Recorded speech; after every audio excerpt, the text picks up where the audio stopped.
Baba Loves ka dyan! Jams here and welcome back to my channel!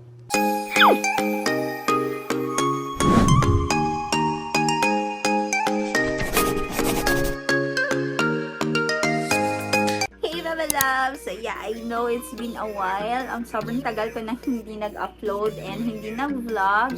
Actually, madami akong natambak na mga videos. Hindi ko lang siya na-upload kasi hindi ko talaga siya na-edit. Sobrang busy ko talaga this past few months. Months talaga yung binibilang mga Baba Love. So, I've been so busy kasi nagpapagawa kami ng house. And, oh, by the way, today is November 7 na. Yes, November 7 na. Ilang days na lang and it's December. Magpapasko na and grabe, mag-e-end na talaga yung 2023. So, yun. So, anyways, going back to my story. Yun nga, nagpapagawa kasi kami ng bahay and it's very long overdue na kasi di ba nasimulan yun siya after Odette, which was mga early 2023. Early 2022. So, hindi talaga siya matapos-tapos kasi nga, of course, wag tayong magpaka-plastic because of the budget. So, yan yung pinaka-main reason kung bakit ang tagal niyang matapos. And ngayon, hindi pa din siya tapos. Hindi pa din siya tapos, but meron na siyang mga improvement. And so far, inuuna talaga namin matapos is yung room namin, which is the master's bedroom. Tapos yung CR and then kitchen para at least maka-move in na kami. And to follow na lang yung mga rooms ng mga kids and yung common CR. So grabe mga Baba Loves, hindi pala madali na kanang magpatayo ng house. Like I really thought before na magagastos, like if example you have like 200,000 pesos tapos magkakaroon ka na ng bahay. Oh my god, no, it's not. Hindi siya madali. Aside from kailangan mong bumili ng lupa, mga ganon. Pero sa part namin, medyo nabawas lang yung parang kanang bayad sa lupa ba. And then yung gastos talaga namin is like yung foundation ng bahay. And then although naka-save kami ng very very very light because of yung mga materials, yung sa kahoy. Kasi nga, if naalala nyo pa, yung mga yung matagal ko ng vlog, na kung hindi dahil kay Odette, hindi talaga matatayo yung bahay namin. Parang blessing in disguise na rin siya at the same time. Nandami ko naman kuda, pero actually, na-miss ko kayo mga Baba Loves, na-miss kong dumaldal, na-miss kong chumika. So ngayon, I think alas 4 naman siguro. I think it's already 4 PM na. And, currently, nagtrabaho pa yung mga panday o kanang carpenter. Panday, we call them panday here in Cebu, but I know panday in Tagalog is yung goldsmith, if I'm not mistaken, pero yun nga, panday siya dito sa Cebu.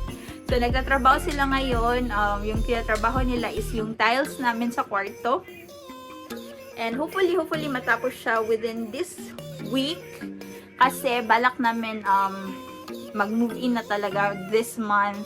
Kaya pinapabilisan na namin. And hindi talaga continuous mga Baba Loves yung pag-build ng house. Kasi nga, yun nga, yung budget is very, very tight. So, kailangan talaga magpuyat, magsipag sa work and all. And also, ano pa man ako update ha? Hinihingal ako kasi nga parang na-overwhelm, na-excite ako mag-share sa inyo ng mga bagay-bagay. Sobrang nakaka-happy lang, like everyday, pag gumigising ka, may improvement na yung bahay, like masasabi mo na from the nails na ginamit, from the cement, mga ganun is galing sa pagod mo, sa hard work mo. And it's really very satisfying. And I know adulting really sucks. As in, kibalaan pa lang, may pa-kinder pa lang, nagtigom na ko. Charot. Well, anyway, so, I will be showing you a part of the house. So, don't judge. Hindi siya ganun kalaki. Hindi din siya ganun kaganda. But, what's it gani? But it's something na I'm very, very proud of. Most especially kami ni Papay. Kasi kami talaga yung nagtulungan para at least mabuo siya. People may not know the hardships na pinagdaanan talaga namin like building the house, but it's all worth it. So, hindi pa talaga siya matatapos, but we're getting there. So, malayo na, pero malayo pa. This is the front view of the house, mga bebe loves. So, medyo madaming kalat pa. Yan, kasi yung sand na gagamitin. So, I'm really sorry for the noise. Kasi nga, may nagtatrabaho sa loob. So, this is the front view. And then, this is the side view. Yan siya.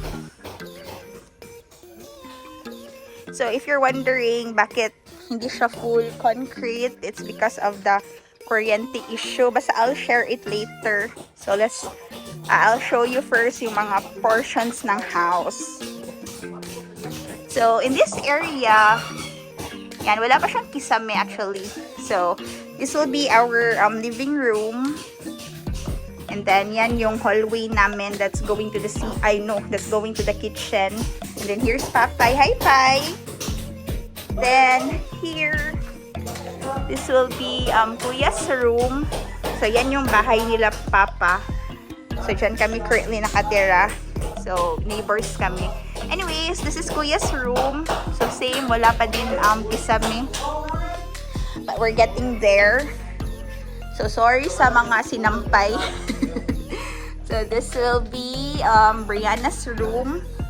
So, yan yung door para sa room ni Kuya and ni Brianna. Yan siya. And then, from this part, this will be our kitchen. So, I'm planning to put the refrigerator here, Char. Kakon nyo ba? Saba? So, dyan yung magiging ref namin. And then, itong table, nabili ko lang yung sa TikTok. Temporarily, yan yung magiging dining table namin habang hindi pa kami nakakabili. So, yeah. This is the kitchen. And then, ito yung kitchen counter namin. So, plano ko maglagay dito ng mga cabinets, mga built-in cabinets para at least dyan na mailalagay yung mga ganun ka na, mga plates, mga to keep all the clutters, ganun. So, dyan naman yung wall, bala ko lagyan yan siya ng mga built-in cabinets din. So, this is our kitchen! And ito pala, mga bebe loves, this is kanang yung bar counter, yung nausang bar counter. I know, iba yung style niya. It's because dapat pa ganun siya, pa vertical. Pero kasi kung i-vertical namin, yung space dito is kanang magiging masikip siya. So, we opted na maging ganyan. So, ganyan siya. Tapos, etong kanisyang poste na to, si-cement pa yan siya. Hindi pa yan kasi na-finishing. Camberlo, ganun. And then, this part will be the kids CR or the common CR. Ayan siya. Hindi pa siya tapos. So, to follow na to. I mean, not really priority, but ito siya. And then, this is the master's bedroom. So, tayo makakapasok kasi nagbe-build pa sila dyan. So, doon natin sila tingnan sa bintana na area kasi tayo makapasok doon. So, yeah. So, this is the master's bedroom. And currently, ginagawa na yung tiles. Hindi pa siya tapos kasi kailangan pang silsilan. Ayun noon, sa Tagalog, nabasa mo na siya.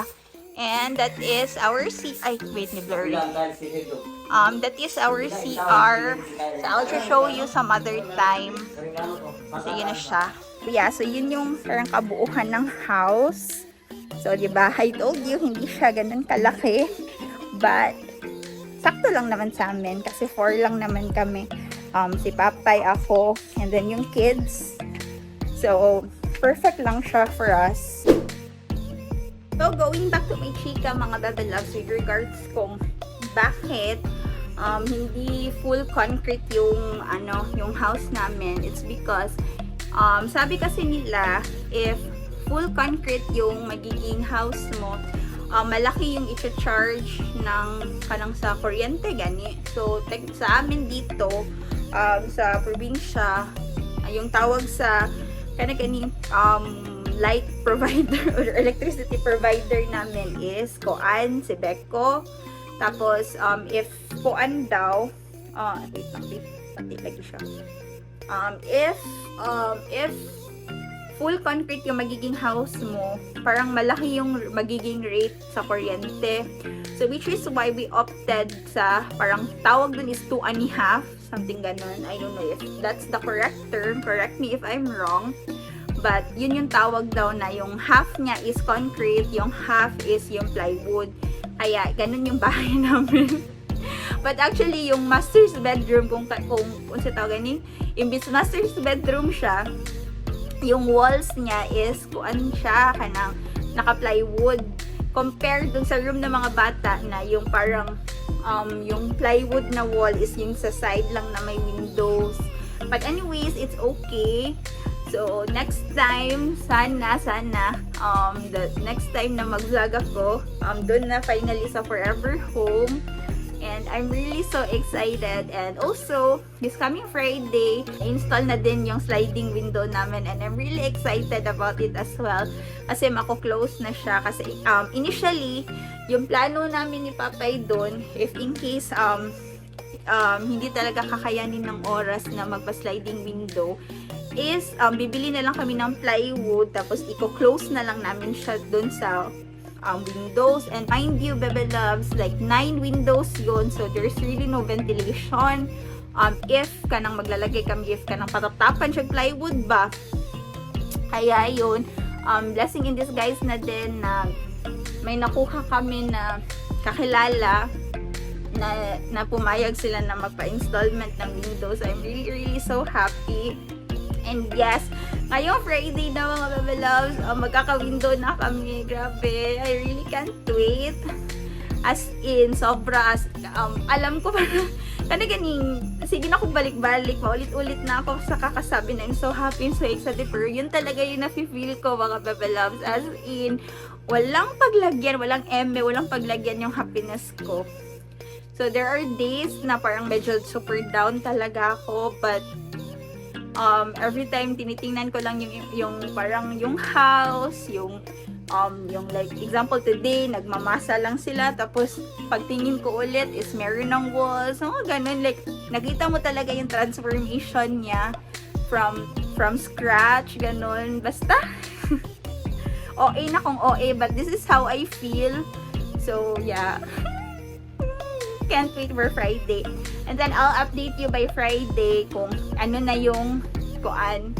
So, tawagan ni kuan, the moment na maikabit na yung windows.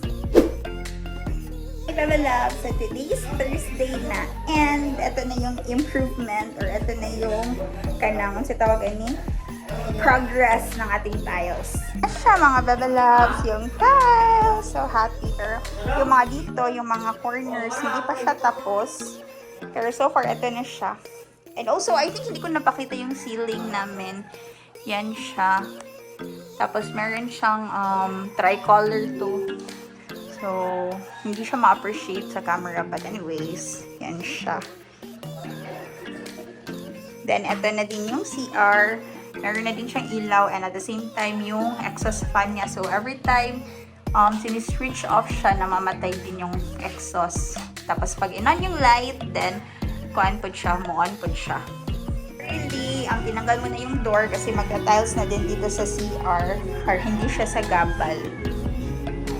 So excited kasi yes, tomorrow na talaga kasi di ba sabi ko last time na by Friday magkakabit na ng window. So yeah, so lalagyan na to ng window. So actually, lahat ng corners na kailangan ng window is malalagyan na siya. So excited! It's Friday na mga Bebe Loves. So, today is the day and here it is! Oh my gosh! We have windows na! Woohoo! So here, ito yung side view.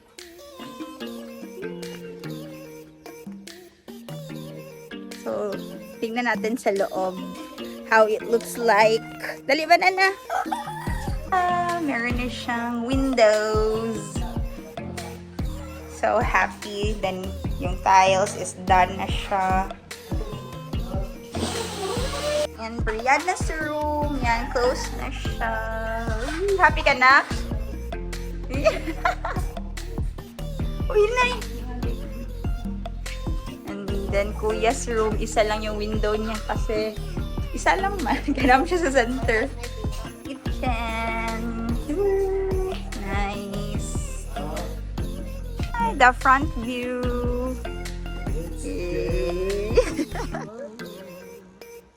Nasulti niyo mo pa na. We already have our window. Excited.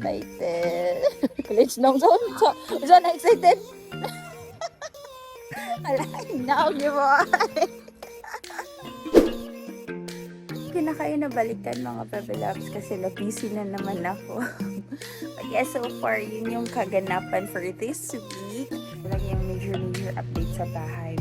So yeah, that's it for today's vlog mga Bebelabs ko dyan. If nagustuhan nyo ang aking pa-video, please don't forget to give it a thumbs up. And please do subscribe if you haven't yet. See you on my next one. Bye!